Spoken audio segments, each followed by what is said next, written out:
पाटील आज अखेर एक म्हणजे जवळपास 20 तारखेला मतदान निश्चित झालेलं आहे. आचारसंहिता लागू झाली. मतमोजणी 23 तारखेला आहे. जे आशेवर तुम्ही होतात ती आशा संपली आहे का?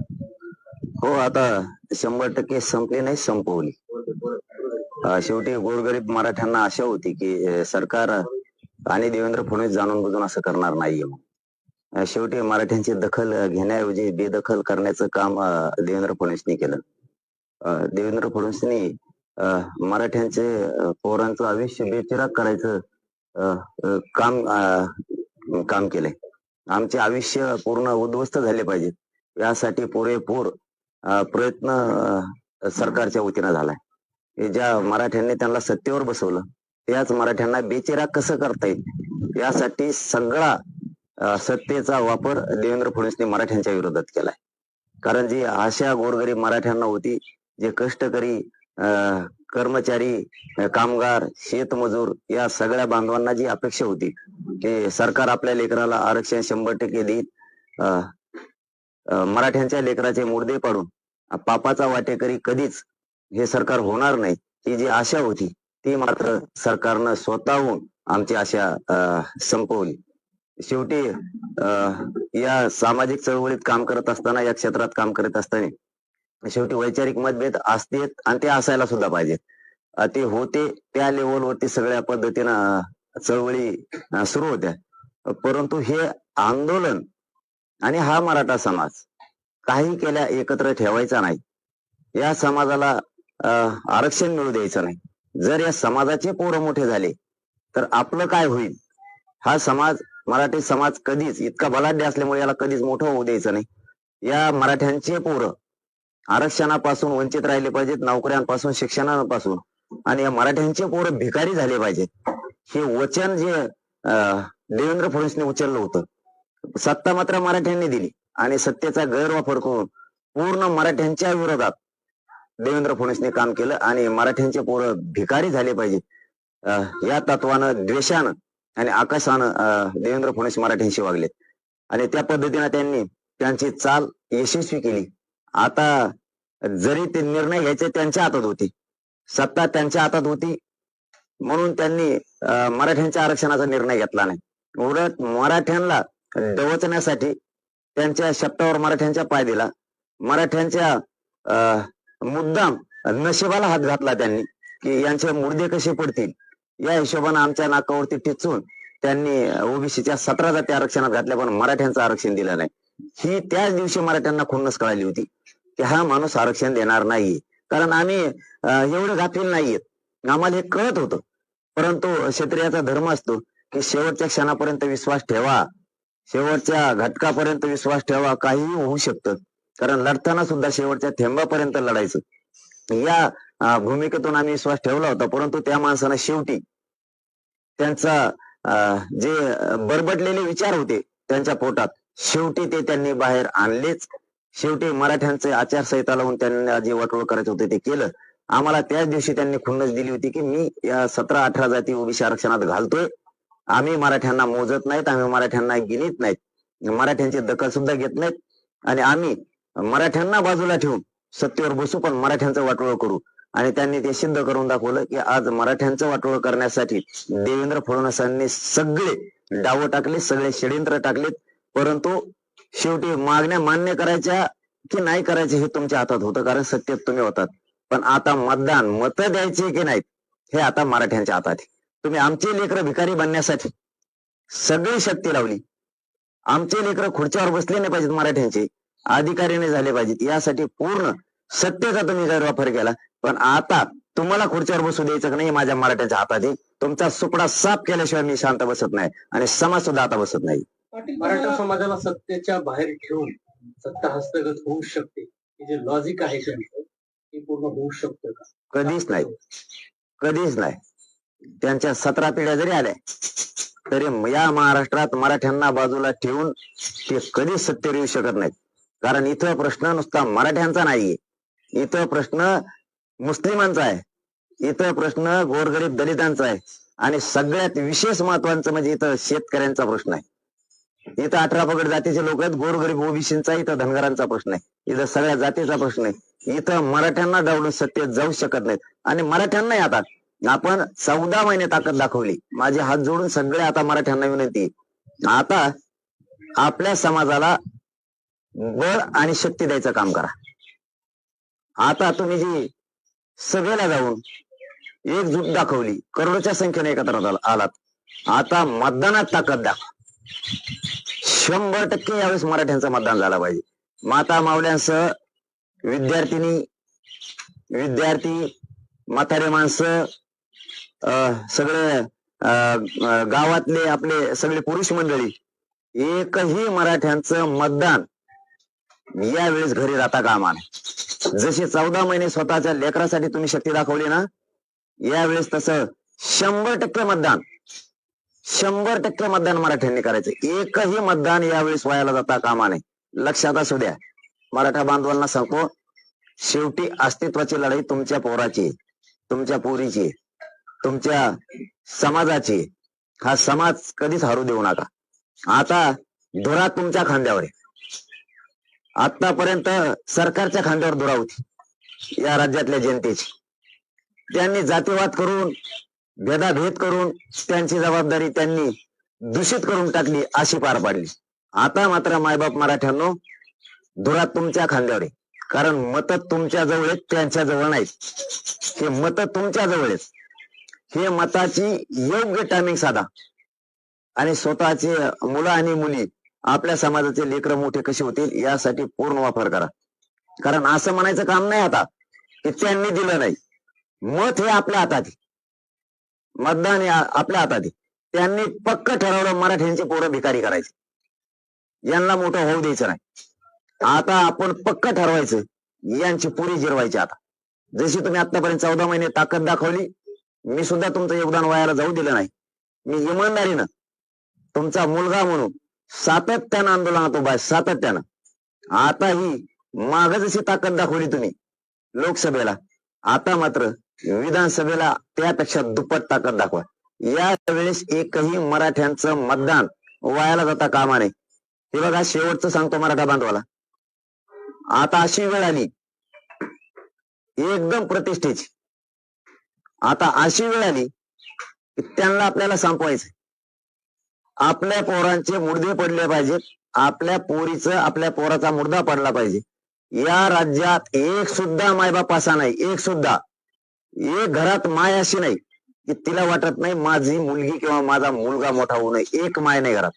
घरात एक बाप असा नाही की त्याला वाटत नाही माझं पोरग किंवा माझी पोरगी मोठी होऊ नये. एक नाही. एक भाऊ असा नाही की त्याला वाटत नाही की माझी बहीण मोठी होऊ नये. आणि या राज्यात एक बहीण अशी नाही की तिला वाटत नाही माझा भाऊ मोठा होऊ नये. प्रत्येक माईला वाटतंय की माझी मुलगी, माझा मुलगा मोठा झाला पाहिजे. आणि नेमकं जी लढाई आपण मुलं मोठं करण्यासाठी करतोय, त्याच लढाईत या सरकारनं जाणून बुजून आपला अपमान केलाय, जाणून बुजून आपल्याला हिणवलंय, आपल्याला बेदखल केले, आपली दखल घेतली नाही. मुद्दाम आपल्यावरती, आपल्याला विरोध म्हणून, आपल्याला खुन्नस म्हणून त्यांनी आपल्या विरोधात जाऊन ओबीसीच्या 16-17 जाती आरक्षणात घातलेल्या. ही आपल्यासाठी सगळ्यात मोठं त्यांनी दिलेलं चॅलेंज आहे. त्यामुळे हे आरक्षण देत नाहीत. त्यामुळे आपल्याला आता आपल्या मुलाच्या बाजूने राहावं लागणार आहे. तुम्ही ठरवायचंय आता, तुमचे मुलं मोठे करायचे, तुमची मुलगी मोठी करायची, तुमचा जात मोठी करायची, का तुमच्या पक्षाचा आमदार आणि मंत्री मोठा करायचा. हे बघा, तुमची मुलगी आणि तुमचा मुलगा आज मरण यातना, नरक यातना भोगतोय. त्याचा आक्रोश आहे. त्याला आरक्षण पाहिजे, त्याला शिक्षणात मोठं व्हायचं, त्याला नोकरीत मोठं व्हायचं. म्हणून मायबाप कष्ट करतायत तुम्ही स्वतः. आणि त्याच लेकराचं स्वप्न साकार होऊ नये म्हणून तुमच्या लेकराचा आक्रोश सरकारनं जाणलेला नाही. त्यांना तुमचे लेकर मेले तरी देणं घेणं नाही, तुमच्याकडे जमिनी नाही राहिलं तरी देणं घेणं नाही. फक्त त्यांचा एकच पण मानलाय त्यांनी की मराठ्यांना आरक्षण द्यायचं नाही. ही त्यांचा पण आहे. आणि आपला पण असा आहे मराठ्यांचा की माझी मुलगी, माझा मुलगा मोठा झाला पाहिजे. आणि त्यांनी नेमकं मराठ्यांचे पोरं आता श्रीमंत होण्यापासून रोखलेत. त्यांना मराठा आणि मराठ्यांचे पोरं भिकारी करायचे. आता वेळ तुमच्या हातात आहे. तुम्ही आता तुमच्या लेकराचा मुर्दा पडता असताना तुमच्या मुलीच्या, तुमच्या मुलाच्या, तुमच्या जातीच्या मानेवर कुऱ्हाडी वार सुरू केलेत. त्यांनी तुमचा घात करायचा ठरवलाय. सामाजिक, राजकीय, शैक्षणिक सगळाच. तर या ठिकाणी तुम्हाला आता मराठ्यांना जागा होणं गरजेचं. मी सांगतोय म्हणून नाही. तुम्ही भाजपमध्ये असाल, तुम्ही काँग्रेस शिवसेनेत असाल, तुम्ही कोणत्या पक्षात असाल, फक्त आज संध्याकाळी आपण आपल्या लेकराला जवळ घेऊन बसा आणि आरक्षणाची किंमत विचारा. मग तुम्हाला कळेल की माझ्या मुलीला आणि माझ्या मुलाचं वाटोळं करणाऱ्याला मी मतदान का द्यायचं. तुमचा निवडून दिलेला आमदार, तुम्ही केलेला मंत्री, तुम्ही बसवलेला देवेंद्र फडणवीस या माणसानं तुमचे मुलं आणि तुमच्या मुली संपवायचं ठरवलंय. मग अशा लोकांना जर तुम्ही मतदान करणार असाल किंवा निवडून देणार असाल तर तुम्ही स्वतः तुमच्या मुलाचं, तुमच्या मुलीची अग्निपरीक्षा बघताय. तुम्ही स्वतः तुमच्याच रक्ताच्या लेकराची, तुमच्या सोन्यासारख्या लेकराची, ज्याला आपण माझ्या जीवाचं काळीज म्हणलं जातं, ज्या लेकराला आपण तर हाताच्या फोडापेक्षाही जास्त सांभाळे, जी यावेळेस पाऊस वारा आला, ऊन आला, गाडी झाल्या, मोठमोठ्याने पुरं आले, त्यावेळेस छत्री जर नसेल तर तुम्ही आईनं लेकराच्या डोक्यावरती पदर धरलाय, त्याला ऊन लागू नये, त्याला पाऊस लागू नये म्हणून. ते लेकर सरकारनं उन्हात टाकायचे ठरवले. तुम्ही मराठा समाज समजून घ्या. तुम्ही भावनिक होऊ नका की महानेता, महापावना, महापक्ष तुमचे लेकर आहेत, तुमची जात आहे. ज्या माय माऊलीनं, ज्या बापानं स्वतःच्या पायाला चप्पल घेतली नाही पण लेकराला चप्पल घेतली, स्वतःला कपडे घेतले नाही पण मुलाला शिक्षणाला जाताना कपडे घेतले, आई बापानं कधी डोक्याला तेल लावलं नाही पण लेकराला तेल दिलं, स्वतः कधी पावसाळ्याभर चिवडा खाल्ला नाही पण लेकराची शाळेत फीस भरली, त्या लेकरांना आयुष्यातून संपवण्याचं काम सरकार करायला लागले.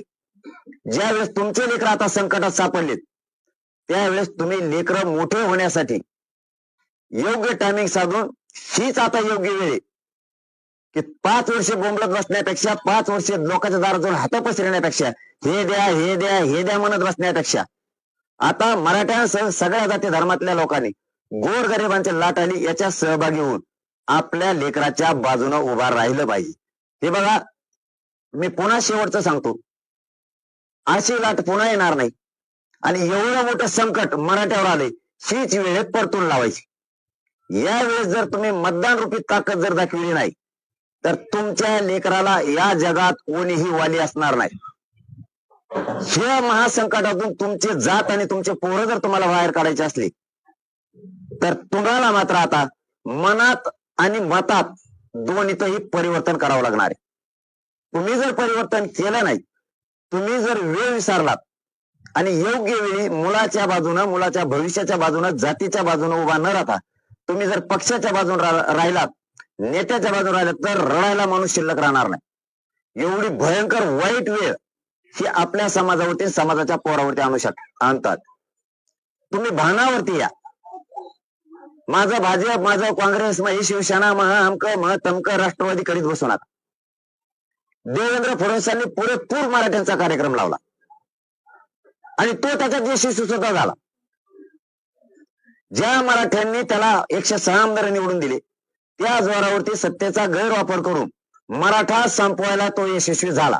मराठ्यांच्याच हाताने सत्तेत गेला पण गोड बोलून गेला. मराठ्यांना हे माहित नव्हतं 106 आमदार निवडून दिल्यामुळं हे तिथं जाईल आणि आपल्यावर एवढा उलटल, एवढी वर टंगडी येऊ करल, हे मराठ्यांना स्वप्नात सुद्धा वाटलं नव्हतं. म्हणून तुम्ही त्यावेळेस मराठ्यांनी निवडूनही दिले असत. पण आता पोरं एवढे संकटात सापडलेत की भयानक, शेतकरी प्रचंड संकटात सापडलाय. जर या संकटातून मराठ्यांना बाहेर काढायचं असलं तर आता मात्र तुम्हाला मताची शक्ती दाखवायला लागते. तुम्ही आता आंदोलनाची शक्ती दाखवली. तुम्ही एकही आंदोलन, एकही सभा फेल होऊ दिली नाही आतापर्यंत. तुम्हाला सल्यूट आहे. असा मायबाप समाज पाठीच्या असल्यावर माझ्यासारखं लेकरू जीव गेला तरी मागे सरकणार नाही तुमच्यासाठी. म्हणून सांगतोय, आता अशी वेळ आली मत हे कुठं आणू शकत नाही. राज्याच्या बाहेरून हे मत नाही आणू शकत. आणि मत देणं आपल्या हातात. ते फक्त विकायचं नाही. लेकराची शान, जातीची शान आणि शक्ती आणि बळ वाढवायसाठी ते मत अशा टायमिंगला योग्य ठिकाणी द्यायचं. जर तुमच्यावर दबाव आला ते झुगारून लावा. तुमच्यावर जर वाईट वेळ आणली त्यांनी, शांत राहा, संयमी डोकं ठेवा. पण ज्या दिवशी मतदानाच्या खोलीत घुसाल ना, त्या दिवशी डोळ्यासमोर एकच आरसा ठेवा. माझा मुलगा, माझी मुलगी, हिच्यावरती किती भयान संकट उभा राहिले. मी जर वेगळ्या दिशेनं मतदान केलं तर माझं लेकरू आयुष्यातून संपलं. हे मात्र त्या मतदान केंद्रात गेल्याच्या नंतर आठवणीत असू द्या. वेळोवेळी मी सगळं सांगल असं नाही. तुम्ही आजच खूनगाठ मनात बांधा. आता मत मात्र समाज सांगल तिथंच करायचं. उद्या समाज काहीही सांगल त्याच ठिकाणी आपलं मत गेलं पाहिजे. पण असे मायबाप होऊ नका की लेकरांना वाटन माझ्याच मायबापानं माझीच सत्व परीक्षा बघितली, माझीच आग्न परीक्षा बघितली. एकाही लेकराला, एकाही मुलीला, एकाही मुलाला असं वाटू देऊ नका की माझ्याच बापानं, माझ्याच आईनं, माझ्याच भावानं आमची अग्नी परीक्षा बघितली. आमच्या बाजूने मतदान करायचं, आमच्या भविष्याच्या बाजूने करायचं, आम्हाला जिथं खुर्ची मिळणार आहे तिथं करायचं. आम्ही मोठे होण्यासाठी मतदान करायला पाहिजे. आम्ही अधिकारी बनून खुर्चीवर बसावं या बाजूने मतदान करायचं. या भूमिकेत मायबापांना राहा. कधी तुमच्या लेकराला असं वाटलं नाही पाहिजे आम्ही खुर्चीवर बसायला ज्याने विरोध केला त्यालाच खुर्चीवर बसवायसाठी माझ्या मायबापाने त्यांना मतदान केले. म्हणजे ज्याने तुमचे पोरं संपवलेत खुर्चीवर बसू नये म्हणून. तर असा या राज्यात एक बी मराठा नाहीये की तो आपल्या पोराचं वाटोळं करणाऱ्याला पुन्हा खुर्चीवर बसवी. जातवान मराठा तरी किमान आपल्या पोरांचं वाटोळं करणाऱ्याला आता खुर्चीवर बसून देणार नाही. स्वतःच्या मुलाच्या बाजूने राहा. एवढ्या वेळेस आता मतातून ताकद दाखवा. पण 100% बाहेर गेलेले सगळ्यांनी आपण आपल्या ठिकाणी यायचं. 2 दिवस आधी सगळं बंद. सगळ्यांनी आपण आपल्या ड्युट्या, म्हणजे नोकरीला शिक्षक असतील, कोणाच्या संस्थेवर असाल तुम्ही, यावेळेस गेम फिरवायचा म्हणजे फिरवायचा. तुम्ही अधिकारी असाल, तुम्ही पोलीस असाल, तुम्ही महसूल असाल, तुम्ही मिलिटरीत असाल, तुम्ही कर्मचारी असाल, तुम्ही हॉस्पिटलला असाल, कुठे एखाद्या सरकारी दवाखान्यात असाल, तुम्ही एसटी कर्मचारी असाल, तुम्ही रिक्षाचे ड्रायव्हर असाल, तुम्ही ट्रकचे असाल, तुम्ही टेम्पोचे असाल, तुम्ही जीप चालवित असाल, तुम्ही टपऱ्या चालवित असाल, तुम्ही किराणा दुकान चालवित असाल, तुम्ही हॉटेलमध्ये असाल, तुम्ही मोठे व्यावसायिक असाल, तुम्ही प्रकल्प असाल, तुमच्याकडे एखाद्या मोठ्या कंपन्या असतील, उद्योगपती असाल, तुम्ही बिल्डर असाल, तुम्ही कोणीही असाल, विना अनुदानित शिक्षक असतील, तुम्ही एसटी कर्मचारी असतील, तो कोणताही मराठा असू द्या, तो हमाली करणारा असू द्या, किंवा तो झाडून घेणारा असू द्या, किंवा तो माथाडी कामगार असू द्या, या राज्यातला कानाकोपऱ्यातला श्रीमंतापासून गरीब मराठ्यांनी सगळ्यांनी यावेळेस मताला मुखायचं नाही. श्रीमंत मराठ्यांनी घरात मतासाठी बसायचं नाही. अजिबात बसायचं नाही. मी कसा लाईनीत लागू, मी लय मोठा आहे, मी लय श्रीमंत आहे, मला लय ऊन लागत आहे, उन्हात घाम कसा आहे. श्रीमंत बाहेर पडला की गरीब बाहेर पडत असतो. श्रीमंताचा आदर्श गरीब घेत असतो. आणि जर हे श्रीमंत बाहेर पडला नाही तरी मराठ्यांना सांगतो त्या दिवशी सगळ्या मराठ्यांचं काम बंद. पूर्ण मराठ्यांचं काम बंद. आदल्या दिवसापासूनच, मतदानाच्या आदल्या दिवशी काम बंद. मतदानाची पुऱ्या पेट्या बांधून देईपर्यंत मराठ्यांचं काम बंद. एक गठ्ठा एका जागेवर शांततेत सगळ्यांनी राहायचं. अजिबात चल बिचल होऊ द्यायची नाही, गडबड करायची नाही. आज इतकं प्लॅनिंगने डाव टाकायचा होता की देवेंद्र फडणवीसला हसाव का रडाव हे कळालं नाही पाहिजे. इतकं प्लॅनिंग, इतकं मॅनेजमेंट चांगलं करायचं की त्या आपल्या गेम प्लॅन मध्ये तो पक्का गुंतला पाहिजे. आता इतकी जबरदस्त प्लॅनिंग करायची. त्याला काय कॅम्पेनिंग करायची तर करू द्या. इतकं सडेतोड आणि निर्भीड राहा. फक्त माइंड निवडणूक पार पडूस तर शांत ठेवा. आपल्याला डोळची त्यान संयम बाळगा. फक्त शांतता. आचारसंहितेचा भंग नाही झाला पाहिजे. लोकशाहीचे सगळे नियम असतील ते सगळे पाळायचे. फक्त शांत राहा. आणि हे गठ्ठारा मुद्दाम उचकवतील. अगोदरच्या दिवसापासून तर मतदानाच्या पेट्या जाईपर्यंत एकाही मराठ्यांनी चलबिचल करायची नाही.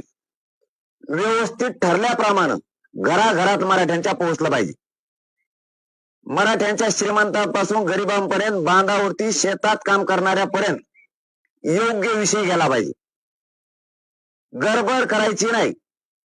हे काम फक्त 4 दिवसात होऊ शकतं. गावातल्याच पोरांनी गावातच व्यवस्थित प्लॅनिंग करायची. 4 दिवसात गाव डेव्हलप होतं. आता तर 30-40 दिवस आहेत काहीतरी. हे खूप झाले, खूप येते. आपण आपल्या गावच्या घरापर्यंत कसं जायचं, शांत माइंड ठेवून जायचं. गाई गडबडीत पुन्हा चिखलात समात फसता कामा नाही. इतकी प्लॅनिंग चांगली करायची. फक्त त्या प्लॅनिंग प्रमाणे चालायचं. पुढे पुढे तुम्हाला सगळ्या टप्प्यावरती सगळी माहिती दिली जाणार आहे. जसे जसे टप्पे पडते त्या त्या टप्प्यावरती योग्य तुम्हाला प्लॅनिंग देऊ. फक्त तेवढ्या टप्प्याने सगळ्यांनी चालायचं. बारकाईनं कानोसा ठेवायचा. माहिती काय आली आणि काय करायचं, कोणी काय सांगितलं चलबिचल व्हायचं नाही. पूर्ण खात्री करायची. हा निरोप योग्य आहे का, हा निरोप तिथूनच आलाय का, मध्ये कोणी काही फाटे फोडले, काही केले, विश्वास ठेवायचा आणि चलबिचल करून अर्धी इकडं अर्धी इकडं करायचं नाही. कोणी काही सांगितलं बी, अमुक प्लॅनिंग झाली आणि अमुक बदलली, अजिबात चलबिचल व्हायचं नाही. संध्याकाळपर्यंत पुरी खात्री करायची, दिवसभरात खात्री करायची, नंतर पाऊल उचलायचं. गाई गडबडीत कसलाच निर्णय कोणीच घ्यायचा नाही. पण मराठ्यांना दिलेलं चॅलेंज मोडून काढायचं म्हणजे काढायचं, आणि ते तुमच्या हातात आहे. आता लोकसभेला तुम्ही अशाच पद्धतीनं भूमिका घेतली होती, त्यामुळं भाजपच्या माहितीच्या जागा ज्या आहेत त्या लोकसभेला कमी आल्या होत्या आणि महाविकास आघाडीच्या जागा ज्या वाढल्या होत्या.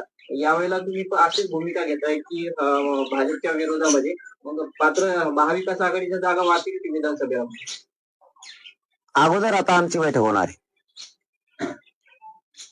कोणाच्या वाढायच्यात, कोणाच्या कमी करायच्यात, कोणाला कुठं बसायचं आणि कसं फरफटत द्यायचं, ती आता आम्ही ठरविणार आहे. हा, आता ती बाजू आमच्यावर आहे. आम्ही आमची शान वाढवणार आहे, शान घालणार नाही ना. कोणाला वाटतं माझ्या पोटच्या लेकराला, सोन्यासारख्या लेकराला इतके वाईट दिवस यावात आणि सरकारने इतके वाईट दिवस आणावं, असा कोणची माय घरात आहे किंवा असा कोणचा बाप घरात आहे की त्याला वाटत माझ्या लेकराची फरफट व्हावं म्हणून, आणि डोळ्यात देखता. आता सामना मैदानात आमच्याशी. आम्ही आता बैठक घेणार, आम्ही ठरवणार करायचंय काय. पाटील, मुख्यमंत्र्यांना छत्रपती शिवाजी महाराजांची शपथ घेतली होती, मराठ्यांचा पूर्ण शब्द पाळणार असं आश्वासन त्यांनी दिलं होतं. आता मैदानात आम्ही घेतला. आता काय केलंय आणि काय नाही करायचं, आता आरक्षणाचा विषय संपला. ते विषय डोक्यातच नाही आता आमच्या कोणाच्या, आणि मराठ्यांनी आता ते ठेवायचंच नाही. आता डोक्यात यांनी आपली जिरविली नाही, यांची कशी जिरवायची एवढंच आपल्या डोक्यात आहे. यांना गुलाल लागू द्यायचा नाही, ही आता आपल्या डोक्यात. आपल्या लेकराला गुलाल न लागून देण्यासाठी सगळे डाकू एकत्र झाले होते टोटल. यांची कशी जिरवायची ते आता आपण ठरवायचं, कारण आपण 50-55% कोण कोणकड जात नाही, येत नाही, काय नाही, काही टेन्शन घ्यायचं नाही. वेळेवर जरी एखादा माणूस आपला इकडे तिकडे फिरत असला तरी वेळेवर तो त्याचा गेमच करणार, कारण असं बऱ्याच जागेवर सिद्ध केले मराठीने. हा, तो टायमाला त्याचा गेमच करणार, जरी फिरला तरी इकडे तिकडे. शक्यतो कोणी फिरूच नका, ही माझी मराठा समाजासाठी तुम्हाला हात जोडून विनंती, पाया पडून सांगतो.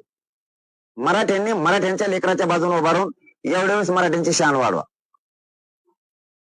आपल्याला ही गरज आहे आता मुलं मोठं करण्याची, आणि मराठा समाज सज्ज झाला.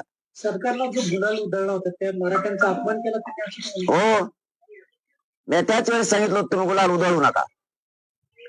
तुम्हाला उधळायचं असेल तर त्या गुलालाचा अपमान होऊ देऊ नका. ठीक आहे, त्यांना करूही दिलं नसेल काम, कारण खूप आकर्ष आहे मराठ्यांच्या बद्दल. फडणवीसांच्या डोक्यात प्रचंड आकर्ष, मराठी संपवायचे आहेत. ज्या जाती आरक्षणात जाणार नाहीत त्या घातल्यात, अनेक बरेच चाळे झालेत, बरेच कुठाने केलेत. पण ठीक आहे, आता तो आरक्षणाचा विषय, आता त्याच्यात वेळ घालून उपयोगच नाही.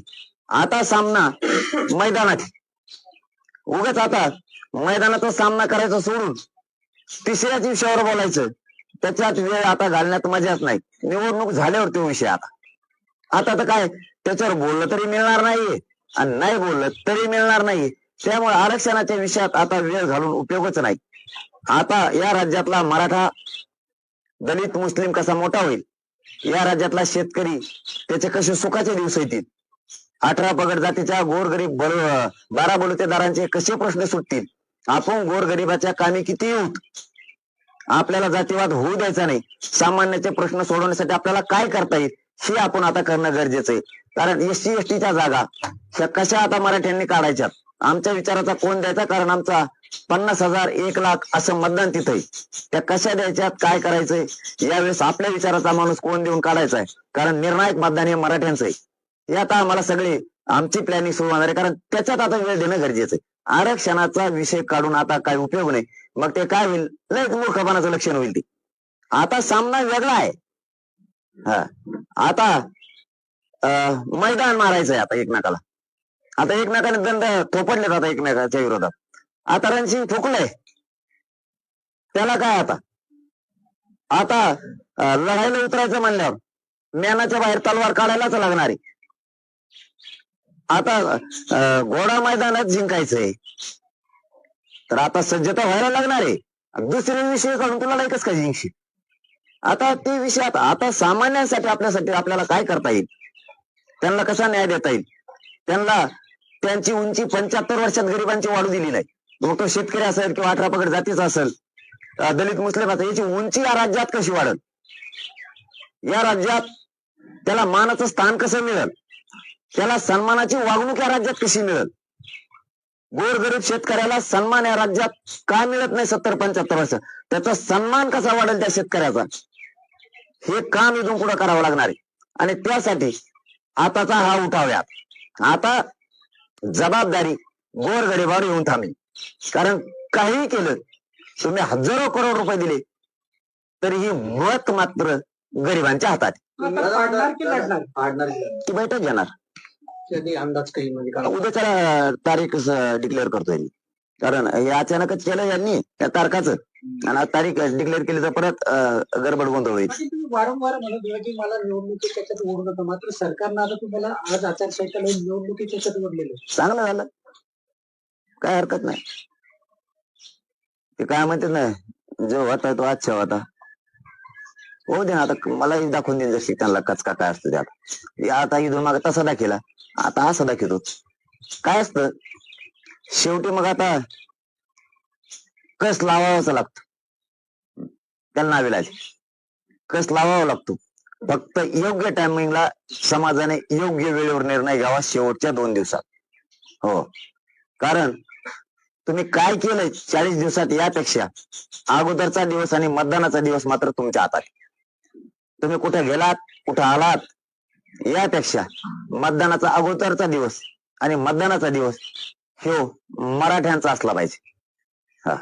भाजप राज्यामध्ये हरियाणा पॅटर्न वापरणार आहे. पहिले तिकडे हरियाणा कुठे इथं असते, ते कुठे तिकडे इकडे काय फेसकोट पाडाय सगळा हरियाणा, तिकडं कुठून आणतो ते मुसंड्यान फसांड्यान. इथं काय मुसंड्यान फसांड्या, इथं मुसंडी मराठीचीच असते, लोळवा लोळी मराठीची असते, इथं लोळीतच असतो मराठा. लोळले आता पुरे बघ मला तू माझ्या हात. मराठा समाजाची आरक्षणाची मागणी करताना तुम्ही सरकारकडे मागणी केली, खास करून फडणवीसांनी आरक्षण द्यायला पाहिजे तर अशी मागणी तुमची होती. आता तुम्ही लढाई ही राजकारणाकडे गेली आहे, आता विधानसभेची लढाई आहे, यामध्ये तुम्ही कोणाविरुद्ध लढणार आहात? महायुती, महाविकास आघाडी, तिसऱ्या आघाडीशी तुम्ही सोबत राहणार का स्वतंत्र लढणार? आता ते काय व्हायचं, ती समाजाची बैठक घेतल्यावर प्रत्यक्ष सगळ्यांशी बसणार, मी समाजाला परिणाम दुष्परिणाम सगळं सांगणार, माझ्या समाजाला लपून ठेवणार नाही, आणि जे एक मुखाने मागणी होईल त्याच्या पट्ट्या सगळ्यात पुढे राहणार. 13 महिने झाले, तुम्ही 13 महिने झाले आंदोलन चालू आहे, तयारी चालू आहे, तुम्ही उमेदवार पण उभे करू शकता, अशी किती सीटची तयारी आहे सध्या?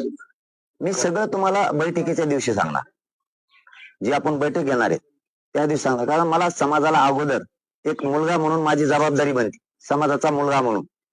परिणाम दुष्परिणाम, यश अपयशाच्या मार्गावरती ज्यावेळेस आपण चालायला लागतो त्यावेळेस आपल्याला दोनही गोष्टी ग्राह्य धरून चालायला लागतात. त्याचे होणारे परिणाम, त्याचे होणारे दुष्परिणाम हे समाजाला सांगितलं आणि तरी पण त्या तयारी जर असेल तर आपण मनाने परिपक्व आहेत त्या गोष्टीबाबत. आपण परिणामाची चिंता करणार नाही त्याचा अर्थ असा होतो. पण सांगणं मात्र गरजेचं आहे. होऊन गेल्यावर मग असं म्हणलं जातं तुम्ही थोडी कल्पना जर दिली असती तर आपण त्याच्यावर विचार केला असता. त्याच्यामुळे त्या बैठकीत मला सांगायचे घाई गडबड करायची नाही.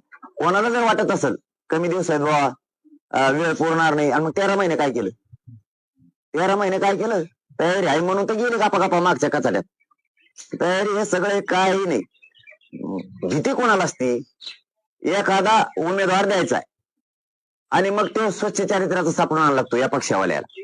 स्वच्छ चारित्र्याचा मग त्याला ते मार्केटला बैल उभा करायचं ते आणि मग म्हणतात गावात जाऊन की मी स्वच्छ चारित्र्याचा आहे, भ्रष्टाचार करणार नाही, सगळ्याचा विकास करीन. म्हणजे 75 वर्षापासून तेवढंच म्हणते ते लाईट देईन, आरोग्य देईन आणि विकास करीन. तेच खड्डे आणि तेच डांबरी तिथंच 72ला बसलेले पोल लाईटीचे आणखीन काढले नाही.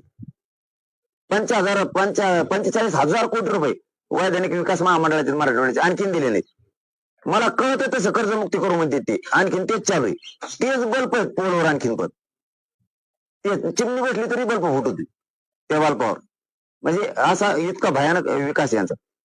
त्यामुळं काम करताना मला समाजाला आधी काही गोष्टी सांगायला लागतात, परिणाम त्याचे दुष्परिणाम आणि त्यातून चर्चा होईल. दादा तुम्ही मागच्या वेळेला काही लोकांचे डेटा जो आहे तो गोळा केला होता. तो डेटा आता तुम्ही वापरणार आहात, बाहेर काढणार आहात, तर किती लोकांचे डेटा जो आहे तो विधानसभेच्या निवडणुकीसाठी तुमच्याकडे आला होता? नाही, चळवळी तर चालू होणारच ना. डेटा बाहेर काढणार, कागद बाहेर काढणार, सगळे बघणार मी, पाडायचं बघणार, बरंच बघणार आहेत आम्ही म्हणा या बारीने. महाविकास आघाडी आणि तिसरी जी आघाडी आहे ते जर तुमच्याकडे आले तर त्यांच्यासोबत तुम्ही लढणार? मी समाजाला विचारतोय या गाड्या खोगाड्या जाऊन दे तिकडे. एकदरलेले लोक यांना सगळे पार्क येईल. तुम्हाला मी आता बैठकीची तारीख सांगतो, त्या दिवशी सगळ्या घोषणा होणार, फाईट उतरणार. मी सांगितलं ना मोगा सांगता राहिलं. आमची तयारी पुरी आहे, काही टेन्शन नाही. भीती कोणाला असती? भीती कोणाला राहती की नवीन उमेदवार स्वच्छ चारित्र्याचा आणि मला मतदान करा, मग त्याला जावं लागतं मतदान मागायला, मग मतदान तयार होतं. इथं मतदान आहे पहिले तयारी आहे. फक्त ते म्हणतात मारायचं कुठं सांगा, काही काही म्हणतात गोटा सांगा, गोट्यावर आणतो असं. म्हणजे इथं ऑलरेडी तयारी फेरी काही नाही. उमेदवार गडबड करतात, मला मिळतं तुला मिळतं तुला मिळतं. जेव्हा देईल ना तो समाजाचा. परत का मध्ये उभा राहिला की समजा जे फक्त निवडून यासाठी आलं, राजकारण करायसाठी आलं, किंवा कोणत्या तरी नेत्याचा ऐकून आलता आपल्या एक दिलाय तरी येणे अपक्ष फॉर्म भरलाय, म्हणजे त्याच्याकडे डुकून सुद्धा मला टाइम बघायचा. पाहुणा असला तरी नाही. इथं पाहुणे रावले बघायला जातात तर स्वतःच्या लेकराचं वाटोळ करून घ्या. उभी जात संपल. इथं पाहुणा नाही रावला नाही, जो जातीचं काम करेन तो आपला. हे सगळ्यांनी ब्रीद वाक्य लक्षात ठेवायचं. जो जातीचं काम करेल तो आपला. एकदा जर उमेदवार डिक्लेअर झाला, समजा लढायचं असलं बरं का, नाही तुम्ही लगेच सुरू करताना यादी ठरली, लढायचं ठरलं, ठरायचं समजा सांगायला लागलो मी. जर ठरलं तर जे उमेदवार मराठा समाजाला दिला जाणार आहे तो पक्का समजायचा. आणि जी हिंडत होती, आता कुठे गेला तुम्ही तरी पक्षात गेला तरी एकच द्यावा लागणारी, आणि तुम्ही अपक्ष उभा राहिला तरी एकच द्यावा लागणारी, कारण कामदार एकच होणारी. त्याच्यापेक्षा मोठं मन ठेवायचं सगळ्यांनी. एकदा नाव डिक्लेअर झालं की म्हणायचं चला त्याच्या मागे चला, आणा त्याला एवढी निवडून 75 वर्ष यांना आणले. एकदा 5 वर्ष याच्या वेळेस होतो, खरंच विकास करतोय का? गोरगरीब मुसलमान, दलिताचे, मराठ्याचे, धनगराचे, 12 बुलीदारांचे, ओबीसीचे, 18 बगड जातीचे काम करतोय का? मी तर सरळ सांगतो, जर ते ठरलं ना कागद आला की फटकाच निकालच लगेच. म्हणून आम्हाला काय तयारी फायरीची गरज नाही, गडबड करायची गरज नाही. एकदा उमेदवार दिला की तो सगळ्यांनी मान्य करायचा आणि कामाला लागायचं, आणि पाडायचं ठरलं तर मग तर काही विषय नाही. मग तर समाजाला जर ठरवलं निवडणूक लढवायची तर राज्यामध्ये किती विधानसभेच्या जागेवर तुम्ही निवडणूक लढवायची? नाही मग तुम्ही तिकडेच नाही आला मला परत इकडून वरकडून आणता तिथे जाणून उभा करता. ते आता बैठकीची ठरणार. 40 तरी वाजवत पाहिजे, 30-40 तरी. नाही लय मोठी ठरलं तर बरं. ते सोडून दिलं तुम्ही धरलं, तिकडून आणून मला तिथे जाणायला लागले. आपण आता किती करायची? तुम्ही आता थोडं थांबाच. हे ना असा गेम केला माझ्या जातीचा गोड बोलून, भयानक गेम केला. लाज वाटायला लागली आम्हाला आता या सरकारची लाज. इतकं नाराज समाज झाला ना त्या दिवशी. त्या आईला हातातोंडाला आलेला घास 14 महिने झाले लोक लढत द्यायला आणि कोणीच मागत नाही. ते 15 जाती घातल्या, मोर्चा नाही, रस्ता रोको नाही, आंदोलन नाही, कोणाचं टंगड घासलं नाही, कोणी वरगडून पडलं नाही, कोणी गटरीत पडलं नाही, कोणी पळता पळता रेस लागली होती आरक्षण मागायची त्याच्यात वरगडून पडलं नाही. आणि निषेध नाही, कुठं मोर्चा नाही, सभा नाही, समिती नाही, आयोग नाही, कोणाचा अहवाल नाही, निवेदन सुद्धा नाही बा हे द्या म्हणून. खपाच सगळ्या जाती आता आरक्षण घालून टाकले मोठाले. मराठा घालायचं म्हणले, धक्का लागतोय आम्हाला, आमच्या ताटात नका खो, आम्हालाच कमी आहे, आमचं कमी होईल. याच्या ताटात भरलेलं होतं कोणाला माहिती त्याचं ताट, आमच्या ताटात येऊ नका. आता तो कुठे गेला ताट म्हणणारा? येवले का येवले ते कुठे गेले आता? कुठे आहे आता? ते ओबीसी धक्का लागतो, गोरगरीब ओबीसी खाऊ नको, आमच्या जीव नको, गप बसला. आणि ते फडणवीस साहेब महाविकास आघाडी लिहून आणा म्हणजे ओबीसीचं आरक्षण पाहिजे असेल तर. फडणवीसने घेतलं काय लिहून? आता महाविकास आघाडी कोण त्या जाती घालताना म्हणजे त्या दिवशीच मराठा आणि मराठा समाजाच्या मनातून हे सरकार त्याच दिवशी उठलेले. आणि सरकार म्हणजे काय, आमचं काय कोणी लागत आहे काय ते? आणि ते विरोधी काय आमचं कोणी लागतोय काय?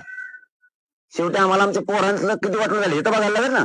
तुम्ही पोराच्या हिताचं बोलणार मराठा समाज का सरकारच्या हिताचं का विरोधीच्या हिताचं बोलणार? तुम्ही तुमच्या लेकराच्या हिताचं बोलावं लागेल ना तुम्हाला.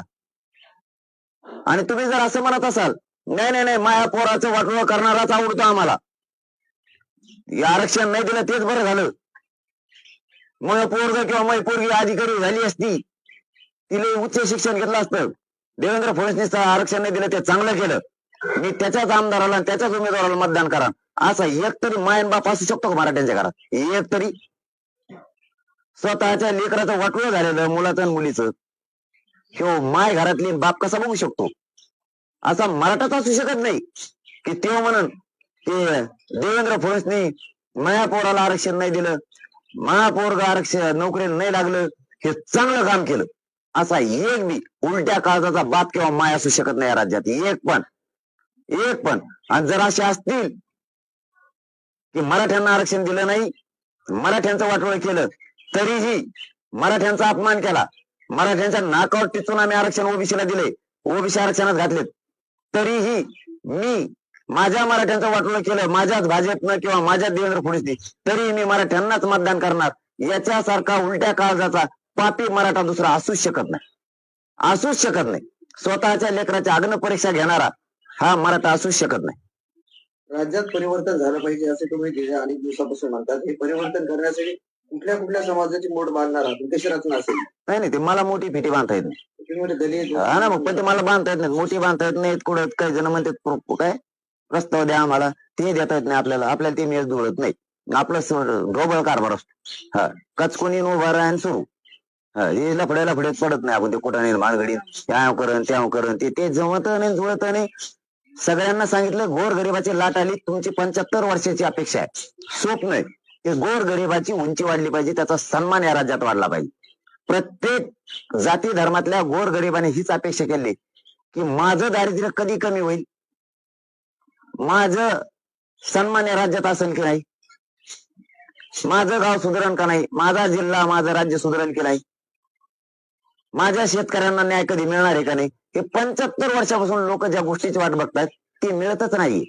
इथं फक्त 2च गोष्टी मिळतात, पैसा, भ्रष्टाचार, फोड आणि मध्ये टाक. मध्ये टाकल्याला सोडून आण, उभा कर, त्याला पाडव, त्याचा नातू वर आण, आजा खाली घाल, पुतण्यावरून घाल. इथं नुसतं उलटच चालू आहे सगळं. लय मोठ्या कपाळ हाणलेला कोण आहे ते चोट्ट त्याला उभा करतात. लई ते चोट्ट कोणकडे पैसे नशित साड्या देत, आनंदाचा शिरा देतं दिवाळी दिवशी, ते चोट्ट तेल देतं, ते पांढरं फकाट पाडेल तेल, ते त्या वंगण टाकलेलं काही आणते, साड्या आण, कोण पर्स आण, हे असं वाटत बसतात आणि त्यांना आयुष्यात देते. आणि आम्हाला साड्या 1500 रुपये हे देत. या राज्यात कधीतरी खरा विकास होऊन खऱ्या गोरगरिबाचे प्रश्न सोडून, अरे इथं साध्या दवाखान्याचा प्रश्न सुटत नाही. साध्या सरकारी दवाखान्यात जर गेलं, डॉक्टर एकीकडे पेशंट तिसरीकडेच, 5-5 दिवस एकत्र राहतात तिथं, तरी त्याला सलाईन लावलेली नसते. साधं ते होऊ शकत नाही शेतकऱ्यासाठी, गरिबासाठी.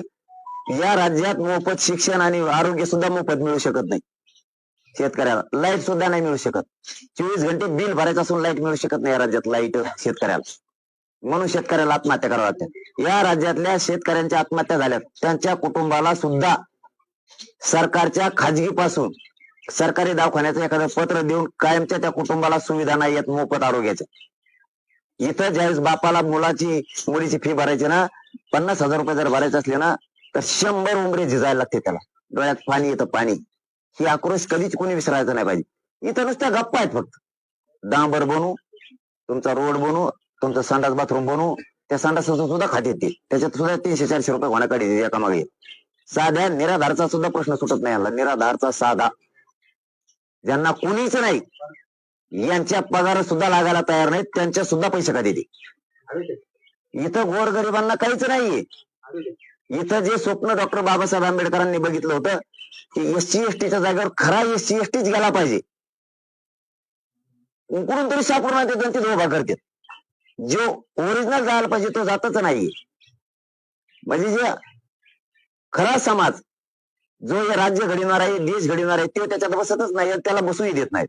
हे फक्त दुसऱ्याला माइंड नाही, यांना डोकंच नाही, अशा स्वरूपाची भाषा करतात. स्वतः खूप यांनी काय लय मोठमोठे PhD केल्या किंवा असे हे वरची वरच काही कधी आडोकड लावतात. कवाच शिकायला गेला नाही. कुंकुडून पदवी घेतात, काही कधी डॉक्टरच घेतात. असं टोपे घाली ते झाला डॉक्टर. चालेल, परदेशी डॉक्टर नव्हते ती. आज डॉक्टर कसं काय झालं, तुम्ही वाकडी टोपी अशी घातली की झाला डॉक्टर. म्हणजे इथं हे चालतंय. इथं सरस असणाऱ्याला किंमतच नाही. असं राज्य यांनी घडवलंय. इथं गोरगरिबाचा हुशार असणाऱ्याला किंमतच नाहीये, त्याला तुच्छच लेखणार. इथं त्याचं पोरग, त्याची गाडी, त्याचा पुतण्या, तेच मात्र मार्केटला, त्यांनाच मात्र प्रतिष्ठा. बाकीच्यांना इथं सामान्याला प्रतिष्ठाच नाहीये. दारच उघड नसतं यांचं. का जर हात ठेवून जर गोरगरीब खरं बोलला ना, मंत्र्याच्या नामदाराच्या दारात सन्मानच नाहीये गोरगरिबात, सन्मानच नाही. दारात उभा राहतं आधीच विचारायला लागतं.